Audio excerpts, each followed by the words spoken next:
ಅಮ್ಮ ಎಂದರೆ ತನ್ನ ಹೊಟ್ಟೆ ಎಷ್ಟೇ ಹಸ್ದಿರಲಿ ತನ್ನ ಹೊಟ್ಟೆಗೆ ತಣ್ಣೀರ ಬಟ್ಟೆ ಕಟ್ಟಿಯಾದರೂ ಮಕ್ಕಳಿಗೆ ಮೃಷ್ಟಾನ್ನ ಭೋಜನೆ ಉಣಿಸುವಾಕೆ. ಅದೇ ರೀತಿಯಾಗಿ ತಾನೆಷ್ಟೇ ಬಾಯಿರಲಿ ಬಾಯಿ ಒಣಗಿ ನೀರು ಇಲ್ಲದೆ ಹೋಗಲಿ ಅದು ತನ್ನ ಮಕ್ಕಳಿಗೆ ಸಿಹಿ ನೀರ ಕುಡಿಸುವಾಕೆ. ಅಂತಹ ಅಮ್ಮಂದಿರ ದಿನ ಇವತ್ತು ಮೇ 10. ಇವತ್ತು ಈ ಒಂದು ದಿನದಲ್ಲಿ ನಾವು ವಿಶೇಷ ವ್ಯಕ್ತಿ ಇದ್ದೀವಿ. ಇವರು ತಾನು ಎಲ್ಲಿ ಹೋಗಲಿ ತನ್ನ ಯಾವುದೇ ಒಂದು ಸೇವೆಯನ್ನು ಮಾಡಲಿ, ಧಾರ್ಮಿಕ ಕೆಲಸ ಆಗಿರ್ಬೋದು, ಶೈಕ್ಷಣಿಕ ಕ್ಷೇತ್ರ ಆಗಿರ್ಬೋದು, ಯಾವುದೇ ಕ್ಷೇತ್ರದಲ್ಲಿ ಕೆಲಸವನ್ನು ಮಾಡಲಿ, ಮೊದಲಾಗಿ ಹೇಳುವಂಥ ಹೆಸರು ಅಮ್ಮ ಮಾತೃಶ್ರೀ ಅಂತ. ಮುಸ್ಲಿಮ್ಗೆ ಗೊತ್ತಾಗಿರ್ಬೋದು ಯಾರು ಅಂತ. ಅವರೇ ನಮ್ಮ ಬೆಳ್ತಂಗಡಿಯ ಹೆಮ್ಮೆಯ ಉದ್ಯಮಿ ಆಗಿರುವಂತಹ ಶ್ರೇಷ್ಠ ಶೆಟ್ಟಿ ಬರೋಡ. ನಮಸ್ತೆ. ಇವತ್ತು ನಾವು ವಿಶೇಷ ಒಂದು ಕಾರ್ಯಕ್ರಮ ಮಾಡ್ತಾಯಿದ್ವಿ ಬಿಕಾಸ್ ಆಫ್ ಇವತ್ತು ಮದರ್ಸ್ ಡೇ, ಅಮ್ಮಂದಿರ ದಿನ. ಹಾಗಾಗಿ ನಾವು ಎಲ್ಲವನ್ನು ನೋಡಿದಾಗ ಮುಖ್ಯವಾಗಿ ನೀವು ಮೊದಲ ಸ್ಥಳಕ್ಕೆ ಬರ್ತೀರಾ. ಅದು ಎಷ್ಟೇ ನೀವು ಎತ್ತರಕ್ಕೆ ಏರಿದ್ರೂ ಕೂಡ ನೀವು ಯಾವುದೇ ಸೇವೆಯನ್ನು ಮಾಡಲಿ, ಎಲ್ಲೇ ಹೋಗಲಿ, ನೀವು ಫಸ್ಟ್ ನಾನು ಆಗಲೇ ಹೇಳುವಂಥ ಹೆಸರು ಅಮ್ಮ ಅಂತ. ಎಲ್ಲವನ್ನು ಕೂಡ ನಮಗೆ ಕೊಡ್ತಾ ಇದ್ದೀರಿ ಅಂತ. ಇದೀಗ ಅಮ್ಮ ಸ್ವರ್ಗಸ್ಥರಾದ್ರೂ ಕೂಡ ನೀವು ಅವರ ಒಂದು ಹೆಸರಲ್ಲಿ ಬೇರೆ ಬೇರೆ ಸೇವೆಯನ್ನು ಮಾಡ್ತಿದ್ದೀರಾ, ಅದೆಷ್ಟೋ ಕೆಲಸವನ್ನು ಮಾಡಿರುವಂಥದ್ದು. ಸೊ ನನ್ನ ಮೊದಲ ಕ್ವಶನ್, ಅಮ್ಮ ಎಂದರೆ ಅನ್ನುವಂಥ. ಎಲ್ರಿಗೂ ಅಮ್ಮಂದಿರ ದಿನದ ಶುಭಾಶಯಗಳು. ಶುಭಾಶಯ ಅಂತ ಹೇಳೋದಕ್ಕಿಂತ ಎಲ್ರಿಗೂ ಅಮ್ಮನವರ ಆಶೀರ್ವಾದ ಇರಲಿ ಅಂತ ದೇವರಲ್ಲಿ ಬೇಡಿಕೊಳ್ಳುತ್ತಾ, ಅಮ್ಮ ಅಂತ ಹೇಳಿದರೆ ಸರ್ವಸ್ವ. ಅಂದರೆ ನಾವು ದೇವರನ್ನು ನೋಡೋದು ಯಾರಲ್ಲಿ ಅಂತ ಕೇಳಿದ್ರೆ ಅದು ಅಮ್ಮನಲ್ಲಿ. ಅಮ್ಮ ಅಂತ ಹೇಳೋದು ಟೋಟಲ್ ಪ್ಯಾಕೇಜ್. ಅದು ಯಾವುದ್ರಲ್ಲಿ ನೀವು ಅದು ಹೆಕ್ಕಲಿಕ್ಕಿಲ್ಲ, ಬಿಡಲಿಕ್ಕಿಲ್ಲ, ಏನಿಲ್ಲ. ನಾವು ಏನು ಭೂಮಿಯನ್ನು ನಮಗೆ ತೋರಿಸಿದವರು ಯಾರು ಅಂತ ಕೇಳಿದ್ರೆ ಅದು ಅಮ್ಮ. ಅಮ್ಮನಲ್ಲೇ ನಾವು ಸರ್ವಸ್ವವನ್ನು ಕಂಡು ನಿಸ್ವಾರ್ಥವಾದ ಒಂದು ಪ್ರೀತಿಯನ್ನು ಕೊಡುವವರಿದ್ರೆ ಅದು ಅಮ್ಮ.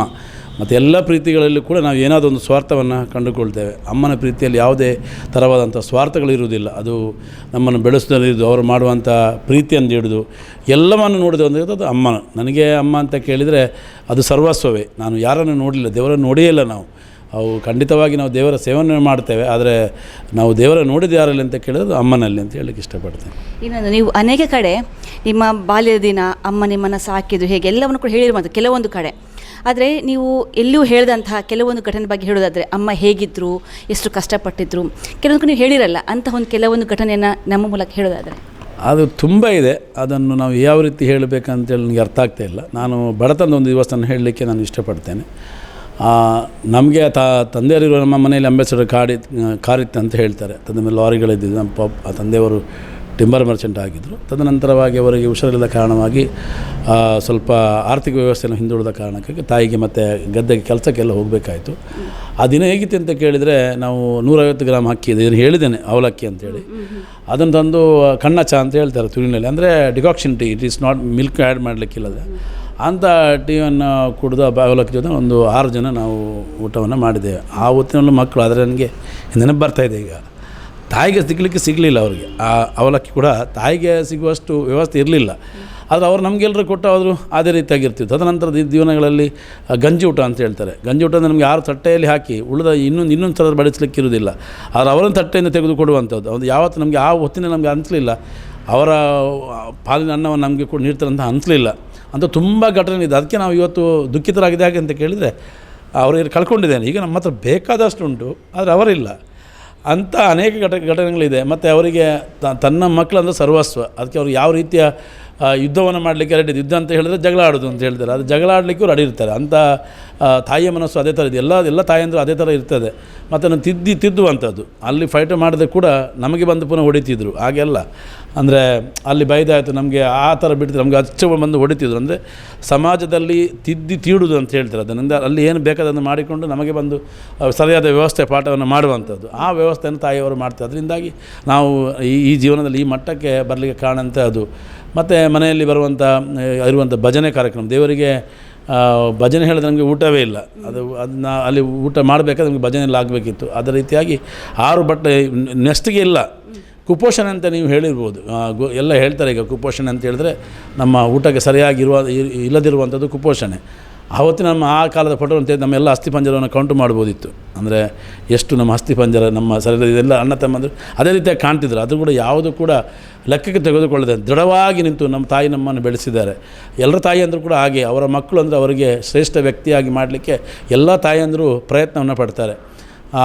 ತಾಯಂದ್ರ ಮನಸ್ಸು ಅಂತ ಅದರಲ್ಲಿ ಸ್ವಾರ್ಥ ಇರುವುದಿಲ್ಲ. ಯಾರ ತಾಯಿ ಆಗಲಿ, ನನ್ನ ತಾಯಿ ಅಂತ ಹೇಳೋದಿಲ್ಲ, ತಾಯಿಯ ಮನಸ್ಸಿನಲ್ಲಿ ಭೇದ ಭಾವಗಳಿಲ್ಲ. ಅದು 6 ಜನ ಇದ್ದರೆ 6 ಜನರಲ್ಲಿ ಕೂಡ ಒಂದೇ ರೀತಿಯಾದ ಪ್ರೀತಿಯನ್ನು ತೋರಿತು. ಒಬ್ಬ ಈ 5-6 ಜನ ಮಕ್ಕಳಿದ್ದರೆ ಅದರ ಒಬ್ಬ ಒಳ್ಳೆ ವ್ಯಕ್ತಿ ಆಗಿರ್ತಾನೆ, ಒಬ್ಬ ಉದ್ಯೋಗದಲ್ಲಿರ್ತಾನೆ, ಒಬ್ಬ ಉದ್ಯಮಿ ಆಗಿರ್ತಾನೆ, ಒಬ್ಬ ಏನು ಮಾಡದೆ ಕುಡುಕನಾಗಿದ್ದರೂ ಕೂಡ ತಾಯಿಯ ಪ್ರೀತಿ ಅವನಲ್ಲಿ ಯಾವತ್ತೂ ಕಡಿಮೆ ಆಗಿದೆ ನಾನು ನೋಡಲೇ ಇಲ್ಲ.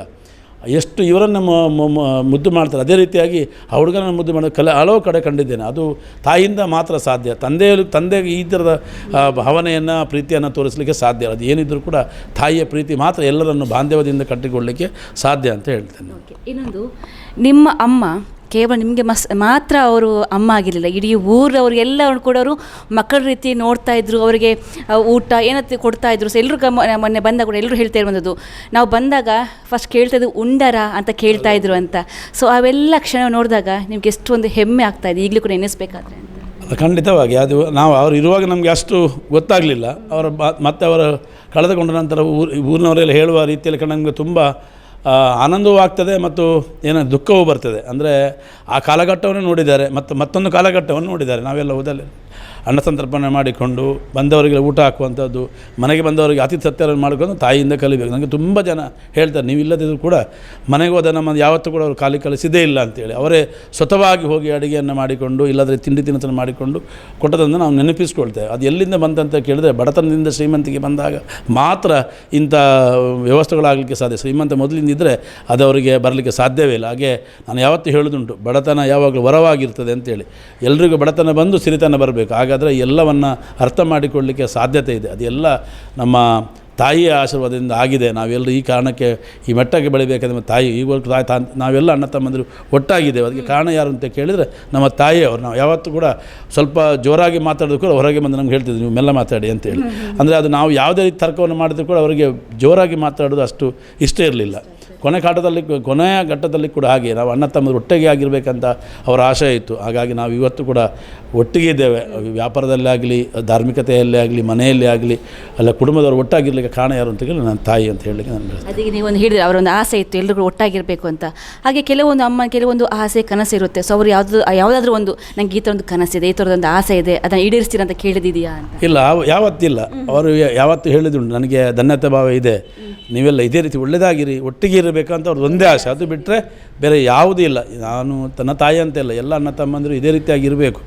ಅಣ್ಣ ತಮ್ಮಂದಿರು ಹೇಗೆ ಅಂತ ಕೇಳಿದರೆ, ಒಬ್ಬ ಜೋರಾಗಿದ್ದರೆ ಒಬ್ಬನು ಬಿಟ್ಟು ಕೊಡಬೇಕು. ಅದನ್ನು ಆಯ್ತಪ್ಪ ಅವನು ಹೇಳಿದ್ರಿಂದ ಒಂದು 5 ನಿಮಿಷ ಸುಮ್ಮನೆ ನಿಂತರೆ ಅದೆಲ್ಲವೂ ಸರಿಯಾಗಿ ಹೋಗ್ತದೆ. ಮತ್ತು ಜಗಳ ಆಡಿಕೊಂಡು ಹೋದರೆ ಅದು ಸಾರ್ಥಕತೆ ಇರುವುದಿಲ್ಲ. ಅದಕ್ಕೆ ಇನ್ನೊಂದು ಕಾರಣ ಏನಂತ ಕೇಳಿದರೆ, ತಾಯಿ ನಮ್ಮ ಮನೆಗೆ ಬಂದಂಥ ಸೊಸೆ ಅಂದರು, ಅದು ತಾಯಿಯನ್ನು ಅಷ್ಟೇ ಅವರು ಅತ್ತೆಯಾಗಿ ನೋಡಿಕೊಳ್ಳಲಿಲ್ಲ, ಆಗ ಅಮ್ಮನಾಗಿ ನೋಡಿಕೊಂಡಿದ್ದರಿಂದಾಗಿ ನಾವೆಲ್ಲ ಜೊತೆಯಾಗಿದ್ದೇವೆ. ಇದಕ್ಕೆ ಕಾರಣ ಯಾರಂತ ಏನಿದ್ರು ಅದು ತಾಯಿಯ ಗುಣದಿಂದಲಾಗಿ ಸಾಧ್ಯ ಇದೆ. ತಾಯಿ ನಮಗೆ ಕಾಲಕ್ಕೆ ಬೇಕಾದ ರೀತಿಯಲ್ಲಿ ಇದನ್ನೆಲ್ಲ ಹೇಳ್ಕೊಂಡಿದ್ರು. ನೀವು ತಾವು ಯಾವತ್ತು ಹೇಳೋದುಂಟು, ಹಣ ಮುಖ್ಯ ಅಲ್ಲ, ಆದರೆ ನೀವು ನಿಮ್ಮವರಿಗೆ ಮಾಡಿಕೊಂಡು ದಾನವನ್ನು ಮಾಡಬೇಕಂತ ಯಾವತ್ತೂ ನಮಗೆ ಎಚ್ಚರಿಕೆ ಮಾತನ್ನು ಹಲವಾರು ಸಲ ಹೇಳಿದ್ದುಂಟು. ಆದರೆ ಯಾರಿಗೂ ಕೊಡಬೇಡಿ, ಅದು ಮಾಡಬೇಡಿ, ಇದು ಮಾಡಬೇಡಿ ಅಂತ ಯಾವತ್ತು ಇಷ್ಟು ತನಕ ಹೇಳಿದ್ದೇ ಇಲ್ಲರು. ಅದು ಆ ರೀತಿಯಾಗಿ ಕೊಡುವ ಗುಣವು ಕೂಡ ತಾಯಿಯಿಂದಲೇ ಬಂದಿದೆ ಅಂತ ಹೇಳಲಿಕ್ಕೆ ನಾನು ಸಂತೋಷ ಪಡ್ತೇನೆ.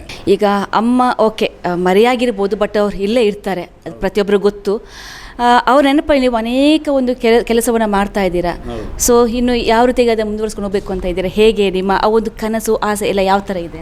ಅಲ್ಲ, ನಮ್ಮ ಹೆಸರು ಇರದಿರಲಿ, ತಾಯಿ ಹೆಸರು ಇರುವಾಗ ನಾವು ಒಂದು ಟ್ರಸ್ಟನ್ನು ಮಾಡಿ ಪ್ರತಿ ವರ್ಷ ಒಂದು ಮೊತ್ತವನ್ನು ಊರಿನವರಿಗೆ ದಾನವಾಗಿ ನೀಡಿಗಳಿಗೆ, ಅಂದರೆ ಯಾರಿಗೆ ಅವಶ್ಯಕತೆ ಇದೆ ಅವರಿಗೆ ದಾನಾಗಿ ನೀಡುವಂಥ ಒಂದು ವ್ಯವಸ್ಥೆಯನ್ನು ಮಾಡೋರಿದ್ದೇವೆ.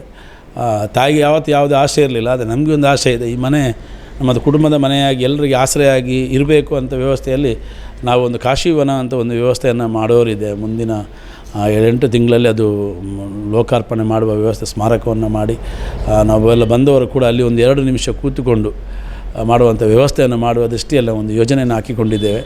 ಅದು ಒಂದು ಮನೆಯವರಿಗೆ ಯೋಜನೆ. ಆದರೆ ತಾಯಿಯ ಹೆಸರು ಶಾಶ್ವತವಾಗಿ ಉಳಿಯುವಾಗೆ ಒಂದು ಟ್ರಸ್ಟನ್ನು ಮಾಡಿ ಪ್ರತಿ ವರ್ಷ ಅದರ ಮುಖಾಂತರವಾಗಿ ದಾನ ಧರ್ಮಗಳು ಮಾಡಬೇಕಂತ ನಾವು ಒಂದು ವ್ಯವಸ್ಥೆಯನ್ನು ಮಾಡಿಕೊಂಡಿದ್ದೇವೆ, ಎಲ್ಲ ಅಣ್ಣ ತಮ್ಮಂದಿರು ಸೇರಿಕೊಂಡು. ಅದು ಮುಂದಿನ ದಿನಗಳಲ್ಲಿ ಅದು ನಡೀಲಿಕ್ಕೆ ಇದೆ. ಆ ರೀತಿಯಾಗಿ ನಾವು ತಾಯಿಯನ್ನು ಪ್ರತಿ ವರ್ಷ ನಮ್ಮ ಜೊತೆಗೆ ತಾಯಿಯ ಹೆಸರನ್ನು ಉಳಿಸುವ ಪ್ರಯತ್ನದಲ್ಲಿ ನಾವೆಲ್ಲ ಇದ್ದೇವೆ. ಇನ್ನೊಂದು ವೀಕ್ಷಕರಿಗೆ ಈ ಒಂದು ದಿನದ ವಿಶೇಷವಾಗಿ ನೀವು ಏನು ಹೇಳೋಕ್ಕೆ ಇಷ್ಟಪಡ್ತೀರಿ? ತಾಯಿ ಎಂದು ನನಗೆ ಮೊದಲು ಹೇಳಿದಾಗೆ ದೇವರನ್ನು ಸದಾ ಸ್ಮರಿಸ್ತಾ ಇರಬೇಕು.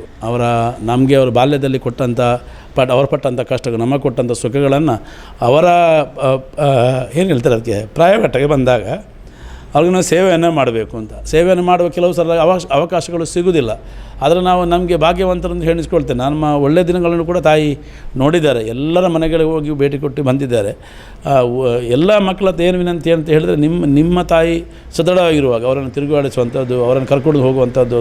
ಕೆಲವು ಸಲ ಶ್ರೇಷ್ಠ ವ್ಯಕ್ತಿಗಳು ತಾಯಿಯನ್ನು ಕರ್ಕೊಂಡು ಹೋಗಲಿಕ್ಕೆ ಸ್ವಲ್ಪ ಹಿಂಜರಿತಾರೆ. ಯಾಕೆಂದರೆ ಅವರು ಮಾಡೆಲ್ ಆಗಿರುವುದಿಲ್ಲ. ಅಂದರೆ ಈಗಿನ ಕಾಲಘಟ್ಟಕ್ಕೆ ಅವರಿದ್ದಿಲ್ಲ. ಆ ರೀತಿಯಲ್ಲಿ ಸ್ವಲ್ಪ ಸಂಕೋಚವನ್ನು ಪಡ್ತಾರೆ. ಅದೆಲ್ಲವನ್ನು ಬಿಟ್ಟು ತಾಯಿಗಿಂತ ದೊಡ್ಡ ದೇವರಿಲ್ಲ ಅಂತ ಹೇಳೋದು ಮಾತ್ರ ಅಲ್ಲ, ಅದನ್ನು ನಿಜ ರೂಪದಲ್ಲಿ ಮಾಡಿಕೊಡಬೇಕಾದ್ರೆ ತಾಯಿ ಹತ್ರ ಒಂದು ಅರ್ಧ ಗಂಟೆಯ ಹೊತ್ತನ್ನು ಕೂತ್ಕೊಂಡು ಅವರ ಪ್ರಾಯದ ಸಮಯದಲ್ಲಿ ಮಕ್ಕಳು ಮಾಡುವಂಥದ್ದು ಶ್ರೇಷ್ಠ ಧರ್ಮ. ಅದು ಆ ಶ್ರೇಷ್ಠತೆಯನ್ನು ಮೆರೆದಾಗ ಮಾತ್ರ ಅವರ ಜೀವನ ಸಾರ್ಥಕತೆ ಆಗ್ತದೆ. ಎಲ್ಲರೂ ಕೂಡ ಕೆಲವೊಂದು ಸಲ ಯೋಚನೆ ಮಾಡುವಾಗ ಯಾವುದು ದಿಕ್ಕು ತೋಚದಿದ್ದಾಗ ತಾಯಿಯಲ್ಲಿ ಬಂದು 10 ನಿಮಿಷ ಮಾತಾಡಿದಾಗ ಅದು ಖಂಡಿತವಾಗಿ ಮಾರ್ಗಗಳು ಸಿಗ್ತದೆ. ಈ ರೀತಿಯಲ್ಲಿ ತಾಯಿಯ ಸೇವೆಯನ್ನು ಜೀವಂತ ಇರುವಾಗ ಮಾಡಿದರೆ ಮಾತ್ರ ಅದಕ್ಕೆ ಸಾರ್ಥಕತೆ ಅಂತ ಹೇಳಲಿಕ್ಕೆ ನಾನು ಬಯಸ್ತೇನೆ. ಇದೆಲ್ಲರೂ ಮನೆಯಲ್ಲಿ ಒಗ್ಗಟ್ಟಾಗಿದ್ದುಕೊಂಡು ತಾಯಿಯ ವೃದ್ಧಾಪ್ಯ ಸಂದರ್ಭದ ಅವಳ ಕಣ್ಣಲ್ಲಿ ಕಣ್ಣೀರು ಬರದಾಗಿ ನೋಡಿಕೊಂಡಾಗ ಮಾತ್ರ ನಮ್ಮ ಜೀವನ ಸಾರ್ಥಕ ಅಂತ ಹೇಳಲಿಕ್ಕೆ ನಾನು ಬಯಸ್ತೇನೆ.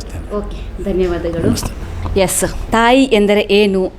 ತಾಯಿ ಎಲ್ಲಕ್ಕಿಂತ ಶ್ರೇಷ್ಠವಾದಂತಹ ವ್ಯಕ್ತಿ, ಸರ್ವಸ್ವ ಅಂತ ಹೇಳ್ಬೋದು. ಹಾಗಾಗಿ ನಾವು ಜೀವನದಲ್ಲಿ ಯಾವುದಕ್ಕೆ ಕೂಡ ಒಂದು ಮೌಲ್ಯ ಕೊಡದೆ ಹೋದರೂ ಕೂಡ ತಾಯಿಗೆ ಒಂದು ವಿಶೇಷವಾದ ಮೌಲ್ಯವನ್ನು ಕೊಡಬೇಕಂತ ಮಾತನ್ನು ಶಶಿಧರ್ ಶೆಟ್ಟಿ ಬರೋಡ ಹೇಳಿರುವಂಥದ್ದು. ವನಿಷ್ಠತೆ ಶ್ರೇಯಸ್ ಶೆಟ್ಟಿ, ಸುದ್ದಿ ನ್ಯೂಸ್, ಗುರುವಾಯನಕೆರೆ, ಬೆಳ್ತಂಗಡಿ.